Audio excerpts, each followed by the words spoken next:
Yes, you read that title correctly, and it is in US dollars. I'll explain what it means in this video as we explore.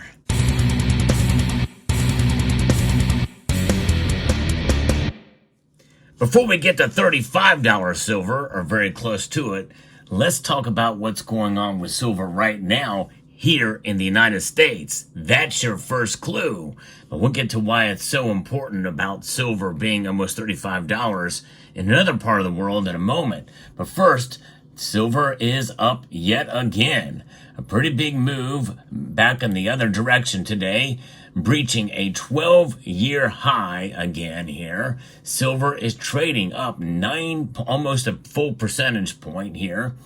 Up 29 cents right now at $32.15, mere moments before the markets close. Gold is up $16.10. That's 0.61% increase to $2,673.80. By the way, platinum really broke out today, over 2%. It's now back above $1,000 an ounce. In fact, silver was about 27 cents shy of $33 earlier today.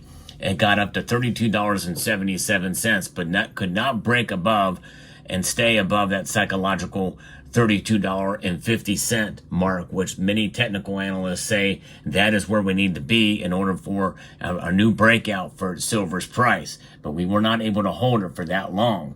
But what's behind a lot of this movement today is what's going on with silver. I'm going to be referencing an article here from Reuters talking about silver hitting this 12-year high and salivating at the possibility of chasing gold's record-breaking rally.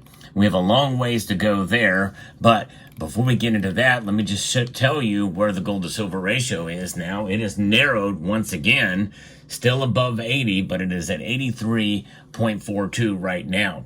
When silver did get above $32 an ounce previously, it really outshone gold, and the gold to silver ratio narrowed to 82 to 1. But silver rose to its highest level in nearly 12 years on Thursday, riding the coattails of gold's rally to record peaks as interest rate cuts by major central banks fueled investment interest in precious metals. Silver is going to continue to rally over the coming quarters because of the consecutive rate cuts and as China's stimulus could continue for some time. There's our first clue here, folks. According to Amelia Zhao Fu, which is the head of the commodities markets in BOCI, she expects the price to move towards $37 an ounce. Silver, both a safe haven investment and a key material in industrial applications, has rallied more than 35% so far this year. That is big, folks. And we have indeed seen a silver rally this year with some hiccups along the way. Yes, the price is going to dip from time to time, but it happens in most rallies. We see a movement, and then the price, moves back and forth. But by and large, we have seen a pretty big bull market for silver this year. It's been quite a ride, no question about it. Now, I don't like to consider it a safe haven investment. I consider it a safe haven hedge. It's a safe haven precious metal. You go to the safety of it, like you do gold, in order to preserve your wealth that you already have. It's a savings vehicle outside of the system from which we find ourselves apart, a system dominated by these dollars.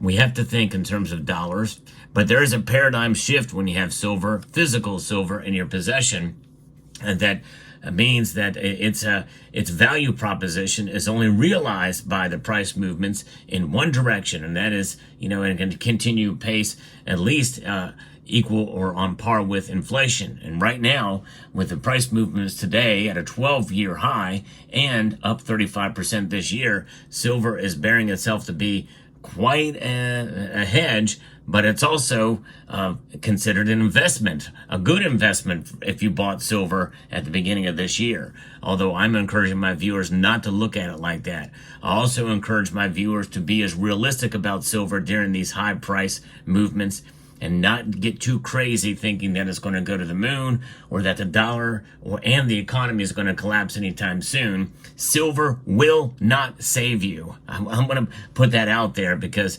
it's not going to save you. Only you and your brain and being prepared in many other ways, silver being a part of it, is going to save you. And in reality, when it comes to salvation, there's only one way to get it for eternal life, and that's through Jesus. But that's another subject.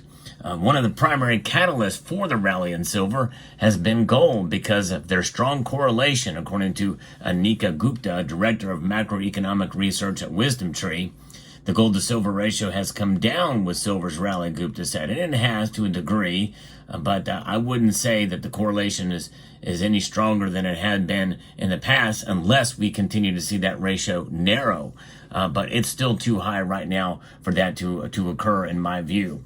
The gold to silver ratio is obviously something that measures the number of silver ounces needed to buy 1 ounce of gold according to the spot price. It indicates silver's value in relation to gold is currently standing, as we mentioned, at 83.42.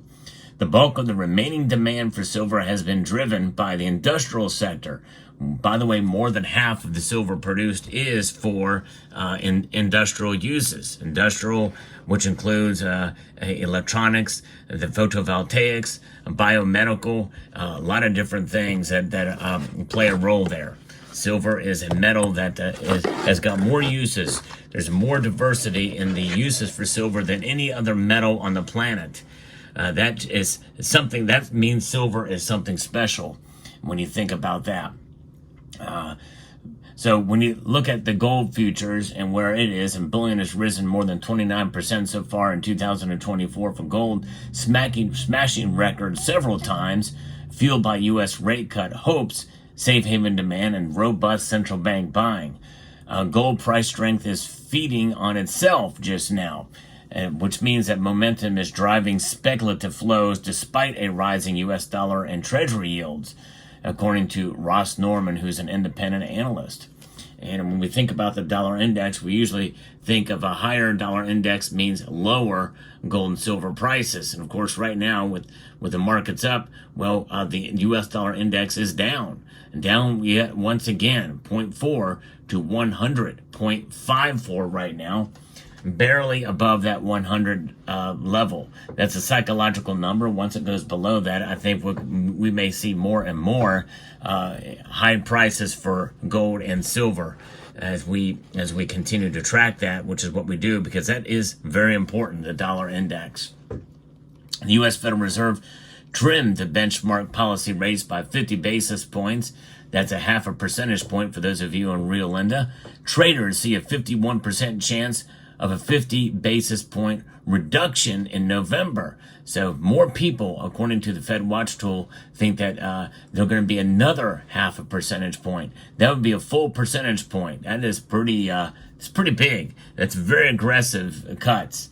Lower interest rates boost non-yielding gold appeal, and also silver as well will benefit to a degree, which means that I think it'd be realistic to think that we could see $35 silver according to U.S. Markets by the end of this year. Now, what about this almost $35 silver we're seeing right now? Well, it is occurring, but it's occurring in China for the Shanghai Gold Exchange. I'm getting this from the Oriental Ghost X posting, and I haven't been keeping track of this, but this individual has. I think he's the only one that has. This does not include value-added tax. I asked to make sure. But indeed, this is paramount to some beginnings of a silver squeeze occurring, at least in China. Now, you may ask yourself, according to reports that I've done, for those of you who have been paying attention to this channel for any length of time, that I've been reporting on this fairly regularly, that indeed there has been this notion of imports of silver into China, not only in terms of refined silver, but unrefined silver, bypassing these markets. And maybe in a sense to kind of try to avoid the price moving up so much on the Shanghai Gold Exchange. Well, it's not worked so far because it's up.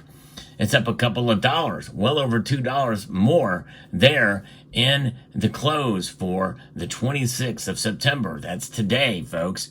And this is something at $34.67 an ounce. That's big news. We've seen it consistently move in that direction, much higher than the U.S. markets, priced in U.S. dollars for the Shanghai Gold Exchange. And what does this mean? I think it means that there is great demand for silver in China and in the East in general.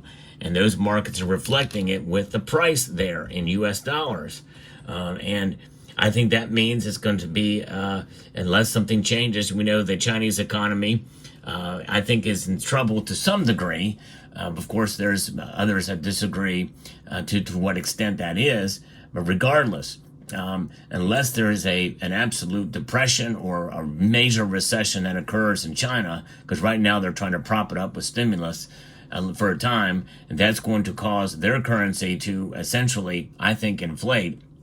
And that means that the yuan, in translation, which is part of the reason probably why silver is more expensive there in U.S. dollars than here, in part due to that, as well as the heavy demand for silver.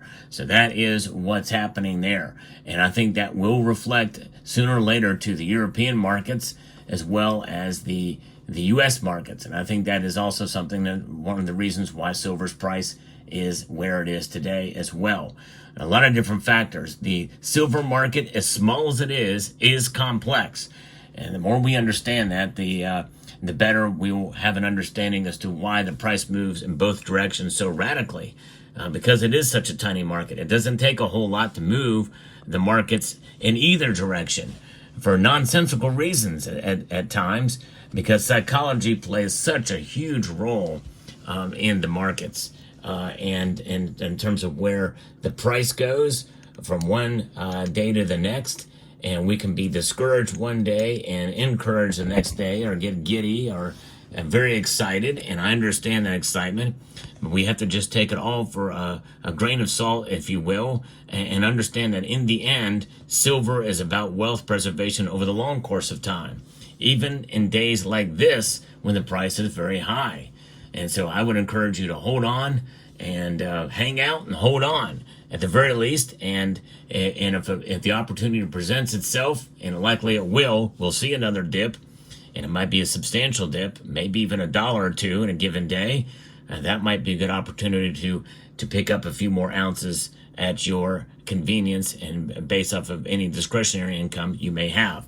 So there you have it. There's your report for today. Let me know what your thoughts are down in the comment section below. Hope you found this video informative, insightful, and educational. Would like to extend a multitude of gratitude to you all for taking the time to watch, and encourage you to please rate, share, comment, and subscribe.